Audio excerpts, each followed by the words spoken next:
शहर के आखिरी छोर पर, जहां जंगल शुरू होता था, एक पुराना घर अकेला खड़ा था। कोई उसके पास नहीं जाता था।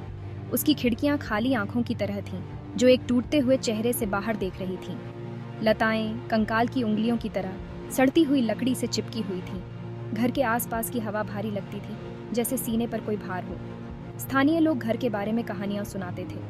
वे फुसफुसाते थे एक परिवार के बारे में जो वहां रहता था और बिना निशान छोड़े गायब हो गया था। कुछ ने कहा कि घर शापित था, दूसरों ने कहा कि यह लापता परिवार के भूतों से भरा हुआ था। सच्चाई जो भी हो, किसी ने वहां रात बिताने की हिम्मत नहीं की। अब तक दोस्तों का एक समूह संपत्ति के किनारे पर खड़ा था। वे जवान और मूर्ख थे, कहानियों पर विश्वास नहीं करते थे। उन्हें लगा कि यह सब बेवकूफ़ी भरा अंधविश्वास है।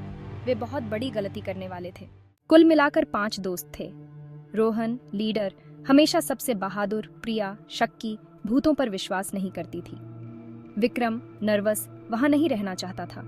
अंजलि, शांत, उसे लगा कि कुछ गड़बड़ है। समीर, मजाकिया, माहौल को हल्का करने की कोशिश करता था। वे बचपन से ही दोस्त थे, सब कुछ साझा करते थे, रहस्य, सपने और अब यह हिम्मत। ठीक है, चलो ये खत्म करते हैं। हाँ, लेकिन यह महसूस होता है अलग। अरे यार, हम ये कर सकते हैं। मुझे उम्मीद है कि भूतों में थोड़ी हंसी मजाक की भावना होगी। यहाँ कुछ ठीक नहीं है। जैसे ही उन्होंने चरमराते हुए सामने के दरवाजे को धक्का दिया, एक पुरानी सी गंध उन पर हावी हो गई। अंदर की हवा घनी और भारी थी, मानो घर खुद सांस लेने के वर्षों बाद सांस छोड़ रहा हो। हर कोने से मकबरे लटके हुए थे और हर सतह धूल से ढकी हुई थी। फर्श की लकड़ी उनके भार के नीचे कराह रही थी, क्योंकि वे सावधानी से घर में और अंदर जाते थे। हर कदम खाली हॉल में गूंजता हुआ प्रतीत होता था, जिससे उनका डर और बढ़ जाता था। मौन केवल उनकी खुद की सांसों की आवाज और उनके दिलों की धड़कन से टूट रहा था। वे फंस चुके थे। दोस्तों ने यह देखने के लिए घर की तलाशी लेने का फैसला किया कि क्या कहानियां सच थीं। वे जोड़ियों में बंट गए, प्रत्येक ने एक अलग कमरा लिया।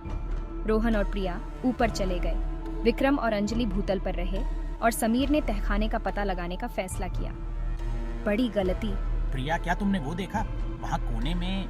मुझे कुछ दिखाई नहीं दे रहा रोहन, तुम बस कल्पना कर रहे हो। परछाइयां लंबी और गहरी होती गईं और अजीब आवाजों से सन्नाटा टूट गया। फर्श के तख्ते चरमराना, दरवाजे पटकना और फुसफुसाहट जो खुद दीवारों से आती हुई प्रतीत होती थी। या यह सिर्फ उनकी कल्पना थी? अंजलि, क्या तुमने वो महसूस किया? कुछ ठंडा अभी अभी मुझसे होकर गुजरा। मुझे फर्श पर यह खिलौना मिला, ये यहाँ का नहीं है। और फिर समीर था, उसे तहखाने में कुछ मिला था, ऐसा कुछ जिसने उसे हिलाकर रख दिया। यह एक डायरी थी, पुरानी और चमड़े से बनी हुई, एक धूल भरे ट्रंक में छिपी हुई थी। दोस्तों, यहाँ नीचे आओ, तुम्हें यह देखना होगा। वे मंद रोशनी में एक साथ सिकुड़ गए। उनके चेहरे पीले और खींचे हुए थे। यह अब खेल नहीं था, यह हकीकत थी। कांपते हाथों से अंजलि ने डायरी खोली और पढ़ना शुरू किया। प्रविष्टियां एक मकड़ी के जाले जैसी लिखावट में लिखी गई थीं। स्याही समय के साथ फीकी पड़ गई थी। डायरी एक ऐसी महिला की थी जो कई साल पहले इस घर में रहती थी। उसने अपने जीवन, अपने परिवार और उन अजीबोगरीब घटनाओं के बारे में लिखा जो उनके घर में होने लगी थीं।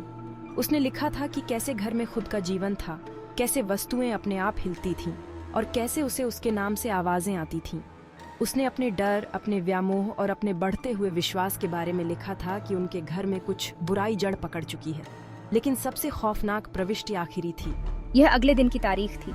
उस महिला ने उनके सभी नाम लिखे थे, रोहन, प्रिया, विक्रम, अंजलि, समीर, वे सभी 5। और उनके नाम के नीचे उसने एक अंतिम वाक्य लिखा था, वे हमारे लिए आए थे और अब वे तुम्हारे लिए आ रहे हैं। स्याही धुंधली थी, मानो लिखते समय वह रो रही हो, या शायद यह कुछ और था, शायद यह खून था। उन पर एक ठंडी दहशत छा गई। डायरी अंजलि की गिरफ्त से गिर गई, पृष्ठ धूल भरी फर्श पर रुक गए। उन्होंने एक दूसरे को देखा, उनके चेहरे दहशत से पीले पड़ गए थे। डायरी ने उनके सबसे बुरे डर की पुष्टि कर दी थी। वे घर में अकेले नहीं थे, उनका शिकार किया जा रहा था।